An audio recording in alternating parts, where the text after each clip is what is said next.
Hey you, Bravo's now in Canada. I just got chills. If you know Bravo, I love that. You love that? you know Vanderpump Rules, Why does it have to get so complicated? Summer House, Don't activate me because you've not seen me activated. Below Deck, I'm not your friend, I'm your captain. Top Chef, Hi, Chef. and Housewives.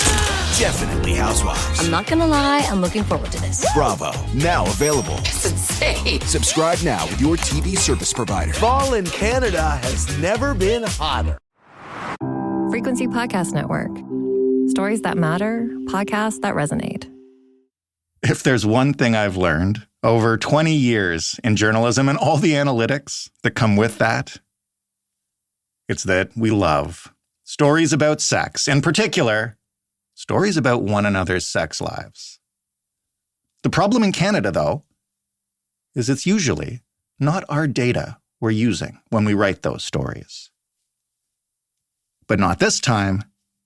From earlier this year, from Valentine's Day, in fact, here is a story we did about the very first time we learned exactly what is going on in the bedrooms of Canadians. Have a listen.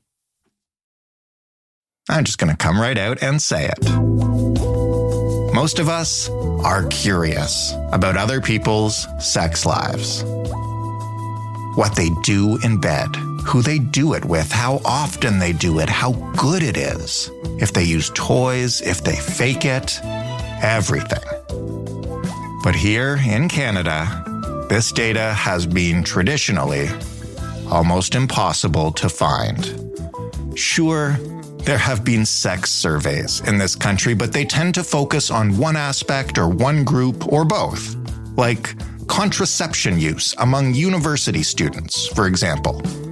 Or the surveys tend to be quick and dirty and unscientific, often put together by people selling sex toys or dating apps who want clicks.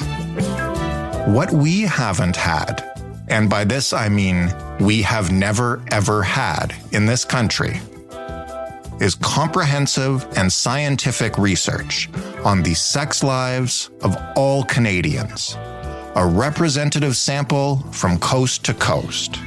Single, married, gay, straight, students, the elderly, monogamous, polyamorous, all of it. We haven't had that until today. So, let's get it on.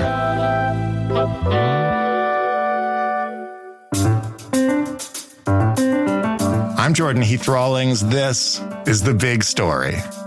Tina Fetner is a sociology professor at McMaster University, the author of the just-released today book called Sex in Canada, The Who, Why, When, and How of Getting Down Up North. Hi, Tina. Hello. Tina, before this research, how much did we know about the sex lives of our fellow Canadians, and how did we know it before this? Well, we knew some. There's some really excellent sexuality research going on in Canada. A lot of it focuses on sexual health, and a lot of it focuses on sexual risk. And so we tended to have a lot of information about the sex lives of some Canadians, like teenagers or sex workers, gay men, people with increased exposure to HIV. But we haven't yet, until now, really done just a broad overview of sexual activity of the average regular Canadian sexual behavior. What do we get out of an overview like that? What does it teach us? And why is it important for me to know in general how my sex life compares to the average Canadian? Well, one of the things about sexuality is that, we have a lot of myths and misinformation. We tend to have some moral panics about sexuality. And the more we have kind of a factual basis of sexual behavior for average Canadian, we can move away from misunderstandings about our sexuality and really understand what regular Canadians do. Give me one example before we move on, and we'll probably get to more, of a myth that was busted by this research. Okay, so let's talk about our sexual behavior.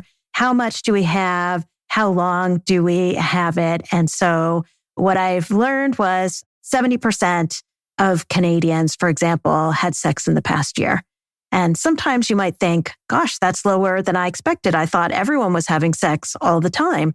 But you think about it and you think, okay, well, some people in this survey are quite young and they haven't had sex yet. Other people are perhaps having health problems or between relationships. And so if you really think about it, it is like a big part of most of our lives, but not everybody's life. One of the things that we encounter a lot on this show as we look for topics and areas to dive into is how often Canada is conflated with America when it comes to data that we simply don't have specifically here. And I know you mentioned this in the introduction to your book about how, most of the previous studies that we use up here have been done on Americans. So how different are we from the results you would see in terms of this kind of sexuality in Americans? This is the question that was so interesting to me. And so I really wanted to know. And I think that, in large measure, the dominant sexual culture of Canada is not all that different from the United States. Things like the proportion of the population that's lesbian, gay, and bisexual might be similar, or the media that we consume about sexuality is often kind of similar. But to the extent that we have fundamental demographic differences with the United States, these are reflected in our sexual behavior. And so a couple of examples are our Francophone population has a slightly different sexual culture than our Anglophone population. Do they have more sex or less sex? What would you guess? More. They do have more sex than the Anglophone population. We gave our survey participants the opportunity to answer in English or French. So the people that chose to answer in French, about 53% of them said that they had sex in the past month, compared to about 48% of Anglophone. I want to ask you just bluntly maybe to start sharing some of the results. I know you've teased us with a couple of them. How much sex are Canadians having in general as a population? I've already mentioned that we have about 70% of us had sex at some point in the past year. But what we really want to know is how often do people have sex? How much sex are they having? That's what we all want to compare ourselves to, right? We want to compare ourselves, right? But I think that we might be off base in terms of our understandings of how frequently people have sex. We just heard about 50% of us have had sex in the last month. And other kind of more fine-grained estimates think that most people probably have sex a little bit more often than once a week, right? So about 55 or 60 times a year. And so, this is sometimes, I think, a surprise to people who imagine that other people are having a lot more sex than they are. And I think that's one of the really great things about knowing the facts. So 1 point something times per week, very, very roughly. Is that singles having more sex or married people having more sex? Or cohabiting people? Let's just use common law living together, partnered people. Yeah, it's very interesting. Sometimes singles get the reputation of having more sex than anybody else because they're out on the market and they're active and they're looking. But in fact, it's pretty convenient to be living in the same place as your sexual partner. And so married people and people living in common law relationships have more sex and quite a bit more sex than single people. So the data from my survey show that about 55% of married people and 68% of common law people had sex in the past month, compared to 39% of single people. Why is common law so much higher than married? It's fascinating, isn't it? We're not 100% sure. But one of the things I point you to is the difference in Francophone, Anglophone populations, because people who live in Quebec and Francophone people in Canada are much less likely to get married than Anglophone populations in Canada. What about age? Where does it come into this? And, I should mention one of the things that you write in this book and looked at in the research is that there are less taboos than there used to be around discussing sex in this day and age, but one of them is still around sex in the elderly. Yeah, it's very interesting to see the age differences because on the one hand, I think we think There's a very significant drop off in how much sex we have as we get older. I think talking about senior citizens having active sex lives is a little uncomfortable for younger people to talk about, but it's not uncomfortable for senior citizens themselves who are perfectly happy to report that many of them have active sex lives. I think it's fair to say that the amount of sex we have does tail off over our life course. So people in their, teens, 20s, and 30s are having more sex than people in their 60s and 70s. But it doesn't ever drop out entirely. People reported active sex lives up to the oldest people in our survey. And so sex is a part of our lives the whole time. It's very strange, though, that we can dive into all this data, but yet it's the discussion of the sex lives of elderly people that, as you say, makes us a little bit uncomfortable. Why is that? I think that this is just social taboos. We have always come from a position of reproduction and childbearing as the place that is the safest kind of sex to talk about. And any movement away from that, whether that's into lesbian and gay sexuality, whether that's into the sex lives of people who are beyond their childbearing years or socially defined as too young to have children, these are the kind of sexual behavior we are less comfortable talking about. Hey, you. Bravo's now in Canada. I just got chills. If you know Bravo, I love that. You love that? you know Vanderpump Rules, Why does it have to get so complicated? Summer House, Don't activate me because you've not seen me activated. Below Deck, I'm not your friend. I'm your captain. Top Chef, Hi, Chef. and Housewives. Definitely Housewives. I'm not gonna lie, I'm looking forward to this. Bravo, now available. It's insane. Subscribe now with your TV service provider. Fall in Canada has never been hotter. Are there any other things that stand out to you when you look at this research as similar to that, as things that we don't often talk about but show up clearly in your data when people respond honestly? Yeah, we have so much great data on what kind of sex people are having. So one of the things that we talk about, we're more comfortable talking about our sexual relationships. We're more comfortable talking about love than we are talking about the actual sexual activities that we do when we're having sex, either alone or with a partner. And so I really enjoyed learning more about what kinds of sexual behaviors people reported having. And what I found is that people are having a wide variety of different kinds of sexual behaviors. But as I argue in the book, there are social differences that impact how often we might have one kind of sexual behavior or another. Give me an example of a couple of those things. These are pretty fun to talk about. And so one of the things that I asked people was whether they identified as a feminist or not.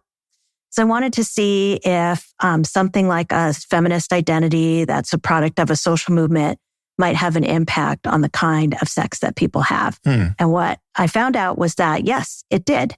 And so people who took on that identity called themselves a feminist. For example, feminist women reported masturbating more often than non-feminist women. That might not be a surprise since talking about sex is an important part of feminism and feminist culture.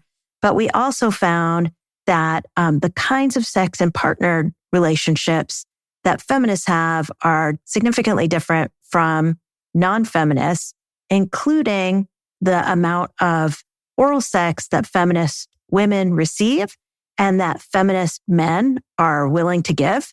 And so I find that those who claim a feminist identity are having more sex that is kind of centers around the clitoris and around women's sexual pleasure than those who are not feminist. You just mentioned something that I think is pretty interesting in terms of, what kind of partnered sex people are having and with whom, especially when you look beyond what we would traditionally consider sex and start considering things like oral sex. What did you learn about, reciprocity in the bedroom, let's say, between people who identify as women and identify as men? And is there indeed the kind of gap that I think a lot of people would envision between who gives and who receives? Yeah, what's very interesting is that there is a serious gender gap in orgasms that every study in the US and Canada has found as long as we've been asking this question, but only among heterosexuals. Right. And so this is not an issue of LGBT sex. This is an issue of heterosexuality. And in the context of heterosexuality, men have many more orgasms than women. And one of the things that we found with this research is that both men and women in heterosexual relationships become more focused on male sexual pleasure than on female sexual pleasure. It becomes a job of both partners to make sure that men's orgasms seem easy, natural, no problem at all. And it's no one's problem or it's less often everybody's problem to think about, women's sexual pleasure. And we did some follow-up interviews to ask people why. And one of the issues that we found was that heterosexual people were really defining the real sex act as penile vaginal intercourse, the penetrative part of sex, and defining clitoral stimulation as kind of extra or foreplay or different from what counts as real sex. And so they characterized it as extra work or taking a long time because it was kind of outside the bounds of what their sex is. And so just the way that we understand and the way that we think about sex can really have an impact on our sexual behavior. Is that changing or has that changed? You looked at people in every age group. Is that gap getting smaller? Are the kids doing it better than we did? Yes and no. I would answer that two ways. So one of the things that we could compare our data to previous studies, and the gap that we found was smaller than in previous studies. And so that was about a 30 percentage point difference among heterosexuals. But one of the things that we found in the interview data was that a lot of women found that their sex later in life was more satisfying and more reciprocal than when they were younger. And so many women, sort of find their way to being able to ask for the things that they want or find their way to partners who are more willing to give that. And so that was very kind of hopeful. So far, we've talked obviously a lot about men and women and the kind of sex they have. Our notions of gender have changed considerably over the last decade, 2 decades. In a survey like this that gets at the nitty-gritty of sexual acts, how do you account for all the different ways people may identify now? I imagine that is kind of a challenging scientific question. Yeah, it's especially challenging for a survey like this that's a very broad overview. And so, we did ask for all kinds of identities and let people answer in an open-ended way. But when you present the data from a survey like this, you kind of have to clump people together. And so it really needs kind of further research in order to understand smaller sexual cultures and communities. And I mean that when I say that, everything from like small religious enclaves or people in the LGBT community that might organize their sexuality different from the average Canadian. When you got the data back and you started looking through it, what surprised you the most? What made you do a double take? Oh, that's a very good question. So I think that one of the things that surprised me was we asked people how they met their current sexual partner because we wanted to know, how intense is this idea of a hookup culture, right? Are dating apps really driving people's sex lives today? And what I found was really surprising was that between 70 and 90% of Canadians told us that they met their partner in person, not through a dating app or a website or something else like that. And of course, this is different by age. Younger people are more likely to meet their partner online than older people. Right. But only about 30% of the youngest group, 18 to 29, met their partner online. And this was the same for people in their 20s and 30s. Oh, that's interesting. So really, just about a third of Canadians met their partner online and 2/3 met in person. For the older age group, 50 plus, this was about 15% met online and about 85% met in person. And so, dating apps are important and they're an important part of our sexual culture today, but they're not driving how everyone meets their sexual partner. Face-to-face interactions still matter. Now, this data, I should mention here, was recorded right before the pandemic, right? So Yes. It would be very interesting to see how that number has changed in 2022. Right. It's a very interesting question. We have the snapshot of 2018 and, of course, all of the various lockdowns and worries about COVID must have had a fundamental impact on how we organize our sex lives. I imagine that things like chatting with somebody over the phone or meeting in a video conference might have increased during a lockdown. Mm-hmm. We don't know if that happened for sure. We don't have the data. We can imagine. We don't know how much that was just a temporary thing and how, if at all, it had a shift. We're going to have to collect more data. Here's the big one. Are Canadians happy and satisfied with their sex lives? How are we doing? This is one of the real joys of these data is that most people presented really positive view of their sex lives, whether that was high levels of relationship satisfaction or we just asked, how happy were you with your sex life in the last 4 weeks? And we had upwards of 80% saying that they were extremely or very happy with their sex lives. Aww. And so that was really positive. Obviously, sex can be good and pleasurable, but it also can be painful and harmful. And it's, while we know that that's a real problem, it's good to see that most people are happy about their sex lives. A nice way to end it on Valentine's Day. Good job, Canada.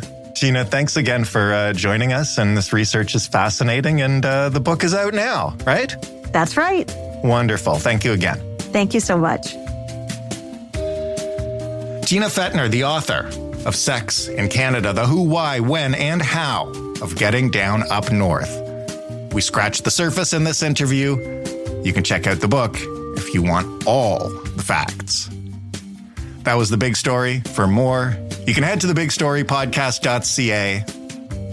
And if you really liked this episode or you really didn't like this episode, you can let us know by writing to hello@thebigstorypodcast.ca or by calling 416-935-5935 and leaving us a voicemail. This podcast, as always, is available in every single podcast player. It's available, as I mentioned, on the website, and it's available through smart speakers. All you got to do is ask yours to play the Big Story podcast. I'm Jordan Heath Rawlings. Thanks so much for listening. Hug your Valentine. We'll talk tomorrow.